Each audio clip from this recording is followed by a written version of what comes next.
You wake up in the middle of the night. The room is quiet. You roll over.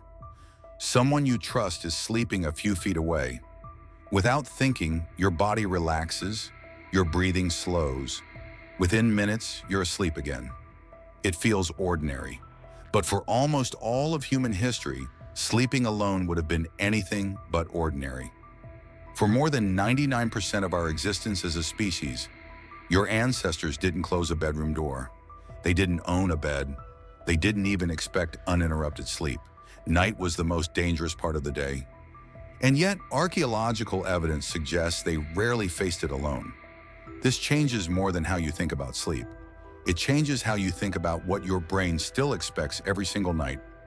In 2017, sleep researcher Dr. Jerome Siegel at the University of California, Los Angeles, compared modern industrial sleep with that of traditional hunter-gatherer societies.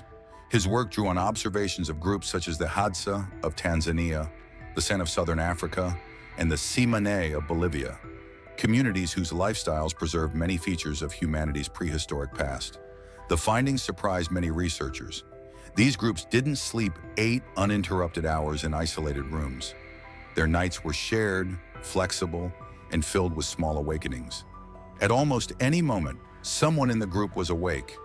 That sounds inconvenient until you remember where humans evolved. Around 300,000 years ago, the earliest known Homo sapiens lived in landscapes filled with predators. In Africa alone, lions, leopards, hyenas, crocodiles, venomous snakes, and hostile human groups all became more active after sunset. Darkness wasn't peaceful, it erased your greatest advantage. Human eyesight is remarkably good in daylight, but compared to many nocturnal predators, it's surprisingly poor at night. A lion's eyes gather roughly 6 times more light than yours. Hyenas navigate darkness with ease. Even large snakes can detect heat that humans cannot see. The moment the sun disappeared, the balance changed. If you were alone, you became easier to surprise. If you were together, you became much harder to attack. Archaeologists have found evidence that this strategy goes back tens of thousands of years. At Ohallo II, on the shores of the Sea of Galilee in present-day Israel, researchers uncovered the remains of a hunter-gatherer camp dating to about 23,000 years ago. Inside the preserved huts were traces of repeated occupation, central fireplaces, food remains, and living spaces that would have accommodated multiple people at once. These weren't isolated shelters scattered across the landscape. They were places where families and groups gathered around shared fires, and the fire itself changed everything. Evidence from Wonderwork Cave in South Africa suggests humans, or one of our close ancestors, were controlling fire nearly 1 million years ago. Whether that date marks the very first use is still debated, but by the time modern humans spread across Eurasia, controlled fire had become central to survival. Its warmth mattered, its light mattered, but its greatest gift may have been psychological. Fire created something humans had never experienced before: a circle of artificial daylight inside endless darkness. Within that circle, predators hesitated. Insects stayed away. Food could be cooked. Stories could be told. Children could fall asleep without complete silence surrounding them. The fire didn't remove danger. It simply pushed it back a few meters, and everyone stayed close to it. Researchers studying prehistoric camps repeatedly noticed the same pattern. Hearths almost always occupy the center. Living spaces cluster around them. Sleeping areas remain nearby. The camp itself functioned almost like one living organism. Not because everyone planned it that way, because evolution quietly rewarded groups that did. But warmth may have been just as important as safety. During the last glacial maximum, roughly 26,500 to 19,000 years ago, large parts of Europe experienced temperatures that were dramatically colder than today. Even regions without permanent ice often endured brutally cold winters. Animal skins helped, shelters helped, fire helped, but none of these produced heat as efficiently as another human body. An average adult gives off around 100 watts of body heat while resting. Place several people together beneath hides or inside a sheltered structure, and that heat accumulates surprisingly quickly. Modern mountaineers still rely on the same principle during survival emergencies. It's simple physics. Long before people understood heat transfer, evolution had already discovered it. Sleeping together wasn't simply comforting, it conserved energy. Every calorie mattered when food could disappear for weeks. Every degree of warmth reduced the amount of fuel your body had to burn overnight. And then researchers noticed something even stranger. Some members of hunter-gatherer groups seemed to wake up naturally while others continued sleeping. Not because they were assigned to guard duty, not because someone told them to. Their sleep cycles simply overlapped in a way that left the camp rarely completely asleep. At first, this looked like coincidence, except the pattern kept appearing. But here's where it gets even stranger. The idea that humans naturally sleep in groups challenges one of the strongest assumptions of modern life. You often hear that a perfect night's sleep means 8 hours of uninterrupted darkness. But uninterrupted sleep may not be what your brain originally evolved for. In 2015, researchers studying the Hadza hunter-gatherers of northern Tanzania discovered something unusual about their sleeping patterns. The study, led by David Sampson and colleagues, used wearable sleep monitors to track the activity of adults living a traditional lifestyle. The researchers found that during a typical 220-minute observation period, at least one person in the group was usually awake. The group was almost never completely unconscious. This created what scientists call a sentinel-like pattern. The group didn't need a dedicated guard. The group itself became the guard. An older person might wake up naturally. A parent might adjust position beside a child. Someone might add wood to the fire. Someone else might simply look into the darkness before returning to sleep. Thousands of years before alarm clocks, humans had a biological system that kept the camp partially aware. But there was another reason sleeping together mattered. Children. Human babies are among the most dependent newborns in the animal world. A newborn chimpanzee can cling to its mother's body within minutes of birth. A human infant cannot even support its own head properly for several months. Human childhood is unusually long. In 1968, anthropologist Ashley Montague described human infants as biologically dependent for an extended period because our brains continue developing outside the womb. Human babies are born with only about 25% of their adult brain size. This created a problem. A baby sleeping alone in a dark environment was vulnerable. A baby sleeping against or near caregivers had protection, warmth, and immediate attention. Across many traditional societies, infants historically slept close to parents or other family members. This wasn't a modern parenting philosophy. It was a survival strategy. But the relationship between humans and sleep goes even deeper. The oldest archaeological evidence doesn't show prehistoric people building separate sleeping rooms. Instead, it shows shared living spaces. At Sibadu Cave in South Africa, researchers discovered bedding layers dating back approximately 77,000 years. The ancient bedding contained plant material that appears to have been intentionally arranged and periodically burned. The burning was not accidental. Researchers believe it may have helped remove insects and parasites. Imagine what this means. More than 70,000 years ago, humans were not simply finding a place to lie down. They were managing their sleeping environment.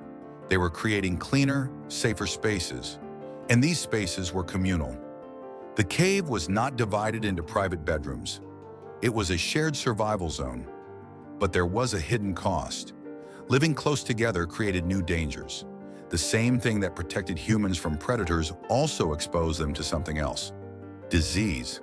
When multiple people sleep close together, infections can spread faster. Coughs, parasites, and skin diseases can move easily through a group.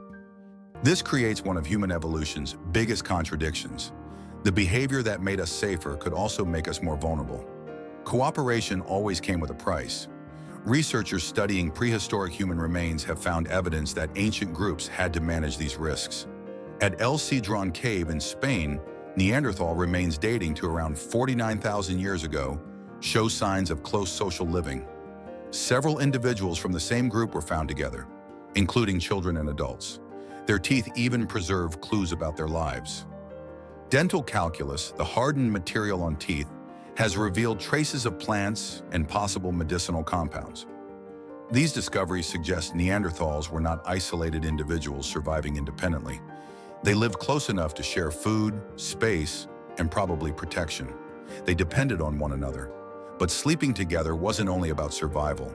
it may have shaped something much deeper. Your brain does not only use other humans for conversation and cooperation, it also uses their presence as a signal, a silent message. You are not alone. Modern neuroscience has shown that human nervous systems respond to social safety cues.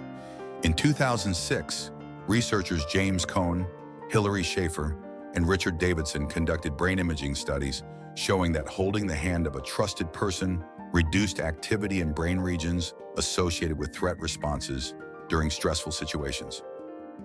The study involved modern adults, but the underlying mechanism may have ancient roots. For hundreds of thousands of years, safety was not an individual experience. Safety was something your body learned from the people around you. A sleeping camp was not just a collection of unconscious bodies. It was a network of nervous systems quietly reassuring each other. But there was one final mystery. If humans evolved sleeping together for so long, why do so many people today sleep alone? That's where the story takes an unexpected turn. For most of human history, sleeping alone was unusual. A single person separated from the group at night was not experiencing privacy. They were experiencing risk. So how did something so ancient become something so modern? The answer is not that human biology suddenly changed. It is that human environments changed. For thousands of generations, your ancestors lived in small groups where survival depended on physical closeness. A person was not just a family member. They were a source of warmth, protection, information, and immediate help. Then, much later, humans began creating spaces designed around separation. The shift was gradual. Permanent houses appeared. Social structures changed. Privacy became possible. But the human body still carried the memory of a much older world. Anthropologist John Whiting studied sleeping arrangements across different cultures in the 20th century and found that separate sleeping spaces were strongly connected with factors like wealth, architecture, and cultural practices rather than universal human behavior. In many parts of the world, sleeping near family members remained common. The idea that every person should have their own private sleeping room is historically recent. In many industrialized societies, it became widespread only within the last few centuries. Your bedroom may feel natural, but evolution did not design humans around bedrooms. It designed humans around groups. This explains why nighttime affects the human mind so strongly. Darkness removes information.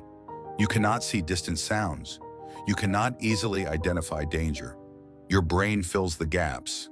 A branch moving outside, a strange noise, a shadow in the corner. For most of human history, these signals mattered. A person sleeping near you represented more than companionship. They represented additional senses, additional attention, additional survival. The campfire, the shelter, the sleeping group, all created one thing humans have always searched for: a feeling that the world outside could be temporarily held back. And this may explain something you have experienced yourself. Why a quiet house can feel different at night. Why a familiar voice in another room can make you feel calmer. Why many people find it easier to sleep when someone they trust is nearby. These reactions are not random. They may be echoes of an ancient survival system. But there is another layer. Sleeping together did not only protect humans, it helped create humans. Around 300,000 years ago, when Homo sapiens emerged, our species faced a challenge no other animal faced in the same way. We were physically vulnerable. We lacked the claws of predators. We lacked the speed of prey. We survived through cooperation. The same brains that learned to share warmth also learned to share knowledge. The same groups that protected sleeping children also taught them how to find food, make tools, and survive. Nighttime cooperation became daytime intelligence. A child sleeping beside experienced adults was surrounded by the very people who would teach them how to exist in the world. Human knowledge was not stored only in genes. It was stored in relationships. In 1997, evolutionary biologist Richard Wrangham proposed that human success was deeply connected to cooperation around resources, especially food and social organization. While his work focused heavily on cooking and social evolution, it reflected a broader pattern found throughout human history. Humans survived because individuals became connected. Not because one person became powerful enough to survive alone. The sleeping group was one of the earliest expressions of that idea. A circle of people in the darkness, sharing heat, sharing awareness, sharing the risk of being alive. Today, millions of people fall asleep behind locked doors in quiet rooms. They have temperature control, security systems, artificial light, technology that can remove many dangers our ancestors feared. But when the lights disappear, some for days of thousands of years, the safest place on earth was not a building. It was beside another human being. And every night when you close your eyes, you return to a ritual older than language, older than cities, older than history itself. The human search for safety in the presence of others.